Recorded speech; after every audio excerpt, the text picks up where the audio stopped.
willingly most of the They had a time. roommate for a while. That was the spirit. Yeah, so Really? in the last house we lived in, there was a younger person, like 10 or 11. Jared would there was one night she was out of town in Europe and I was sleeping at home by myself, and like Jared was hovering above my face like this close, like, can you hear me? So And can it's you? like 2 a.m. I'm like, yes, I can hear you. Can I get a spot? Hey man, can I get a spot? Can I get a spot? Can I get a spot? Can I get a spot? Can I get a spot? It does have some meaning. I think it's more like a barometer of your present feelings and emotion, your present emotional state. But this is your wheelhouse, man. Yeah, I mean, if you want to swing, that thing swivels. So we all have a resonant. Introduce yourself. Yeah. So. Yeah, who are you? I know anyone who's Who is this watching the different video voice? will see it, but Went from very deep to very ladylike. My name is Travis Ann. Another Travis in the house. Yes, we're the best people. I mean, we are. I am Darien's wife, or Dee's wife, and a co-founder for Vibe Clear. I'm also psychic and magical and lots of other things. I like it. So, like, we swung the mic over to you, so take over on that side. Tell us more about that zone, too. The aura. Yeah, so we all are, we appear to be solid. We appear to be a solid human being in a physical form. But in reality, there's a lot of space between the electrons in our body, and all of our electrons are vibrating at a very specific frequency. And as a whole being, we have a resonant frequency. So a very specific frequency. When you add up everything that's going on with us, we have this resonant frequency. And our aura is the light color in your resonant frequency.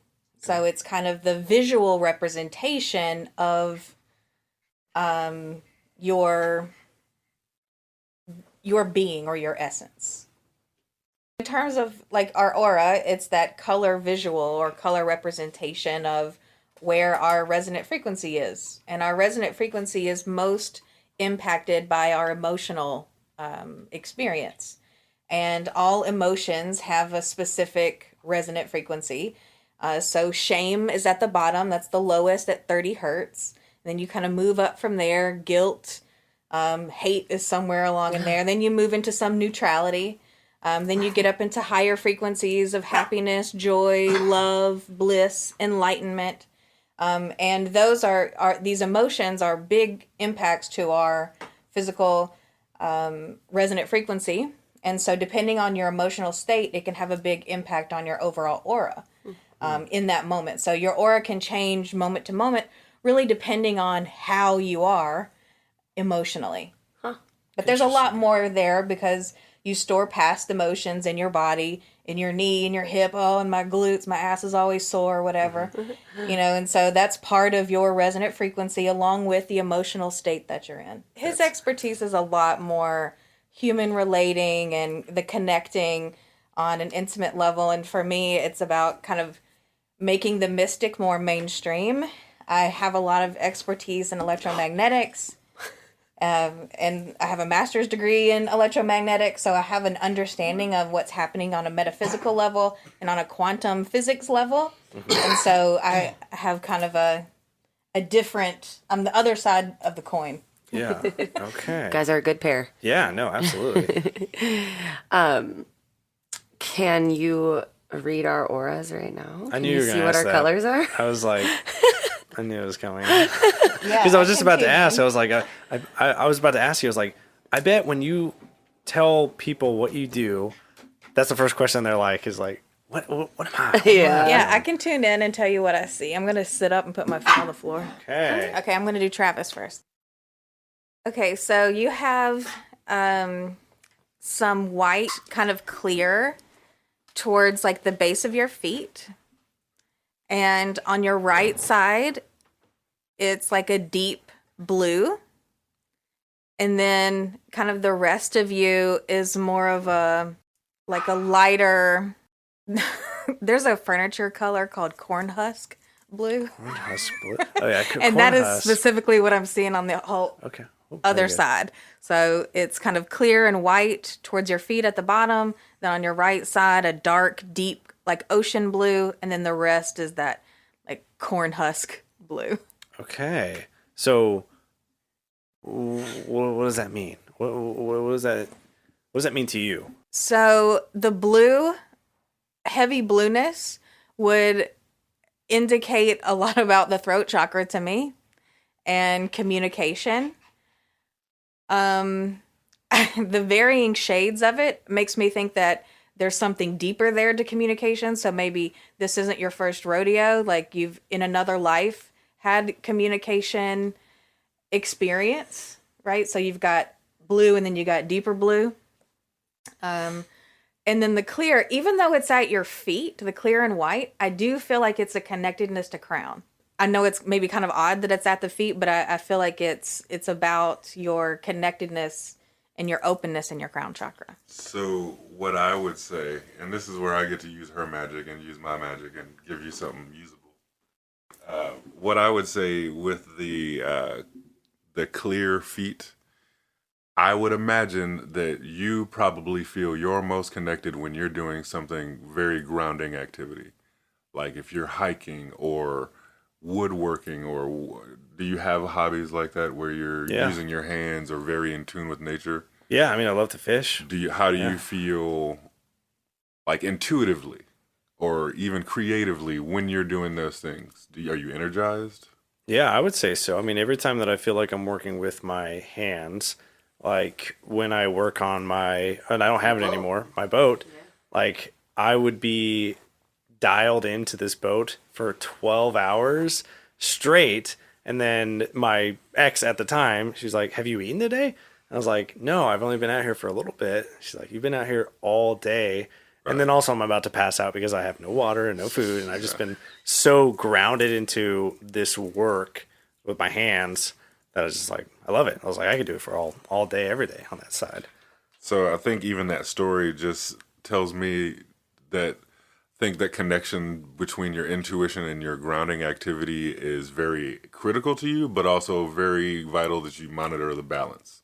Yeah. So don't get lost in the activity. Stay in tune and keep yourself drinking water and eating and doing those things. But keep your balance, but that's going to be your most direct path to connection as far as connecting your crown and your third eye and connecting with intuition. Now, the varying shades of blue, I think that what she says is could be true, and there could be multiple meanings to the colors. I think the varying shades of blue, what I'm hearing is there's varying depth of communication. We're both keying on the communication. Blue is your throat chakra.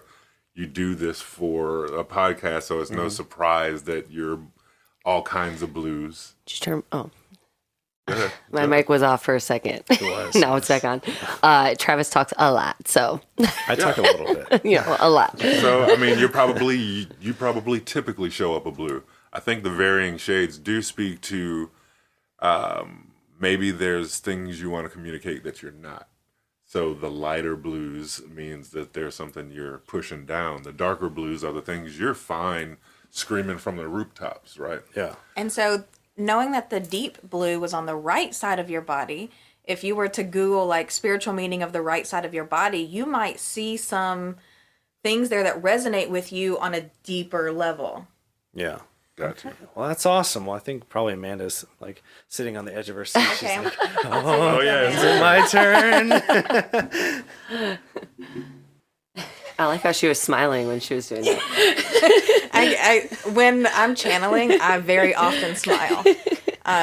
So you are very fiery today. In fact, your whole, like from feet up, was almost like the picture of what like a flame looks like. If you were to see a graphic image of a flame, that's, the base being kind of a dark maroon, and then a deeper red, and then going into orange, into a lighter flame, a lighter maybe yellow at the top. But you were very fiery in aura today, and I smelled cinnamon. That's awesome. Yeah. I'm always fiery. I'm a Leo. So, Fiery Cinnabon. what does cinnamon mean? Fireball. Yeah, I should probably take some shots of Maybe- fireball. might have to. Wait. Okay, so cinnamon. I'm reading some stuff off the internet. So cinnamon has a high vibration. It can be used to reach a higher state of spirituality. So it's related to the fire element, and the tree itself is ruled by the moon. Full moon tomorrow. Oh. So I think basically what I'm reading here, you should absolutely consider a full moon ritual incorporating cinnamon for yourself. But essentially, it provides protection as well as assisting us to increase our psychic or clairvoyant energies. That was my Some, but other question I wanted to ask you, Dee, because you were talking about numerology. And I know angel numbers are a big thing, right? And I was actually texting Travis Ann this week. It's for the last 2 weeks, every day, I've been seeing 1111 once or twice a day. So Make a wish. what? I was about to say that's good fortune. Yeah. So what is that? What can you tell me that means? 1111 is Travis Ann's jam. I know. Yeah, so 1111 is the ultimate number of manifestation, 1 meaning new beginnings, and 1111 is essentially repeating of these new beginnings in such a way that its abundance is infinite or limitless. So it's really representing limitless abundance, limitless ability to manifest the things you desire. So really that's what 1111 is. And when you see it, it's really a reminder of, hey, you're probably doing something along the path of manifesting that thing that you want. So it's like you're on the right track. Keep going. You're on the right path. Another thing that's cool about 1111 is they add up to 4, and the angel number 4 is the angels have your back. Oh, that's cool. Okay. So for anyone listening in of our billions and billions of listeners, Exposure. Yes. Wait, Call that out. yes, manifestation, please, right? Maybe that's what I'm supposed to be manifesting. angel numbers. What does that mean? So there are some numbers that are so common that we consider them angel numbers. So certainly it could be, someone in your, a spirit in this life that you've known that is sending you a message, or it could be beings from any other time period that is invested in your journey and sending you some encouragement. But also an angel number, you could consider yourself an angel. You could consider that angel number that you're seeing is that you sent that to yourself, that you're encouraging yourself. But ultimately, angel numbers are just a category of numbers that are really common that we see that have more specific meanings. So like 111, 222, 333, 444, 555, 666, 777, 888, and 999 are all very common. And then, because we're time clock bound people, a lot of some clock numbers are angel numbers as well. But also any number that you see that has specific meaning to you, like 24 does to him, or like 17 does to me.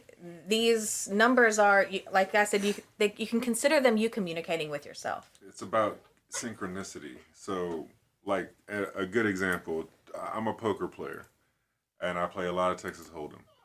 Do you play Texas? I'll play Hold'em. Would you play a deuce quad in your hole? Would you put down money on that? Would you ante up with a 2-4 offsuit? No. I play 2-4 offsuit every time. Do you win every I time? win a good amount of times. Yeah, a good enough amount of times. But it's because 2-4 means something. Yeah. And I end up getting trip twos or a full house and it's garbage and nobody would suspect I have that. Right. Yeah. That's awesome. Interesting. You know what I So just remembered? That's one way that shows up. I was number 11 in high school for all my sports. That's so funny. So it's been following you around for a long time. Right. So I know you said that you do Reiki in person as well as on like a virtual aspect. So tell us about that side of things. Yeah. I can do Reiki in person. In person is what I would always prefer and suggest as far as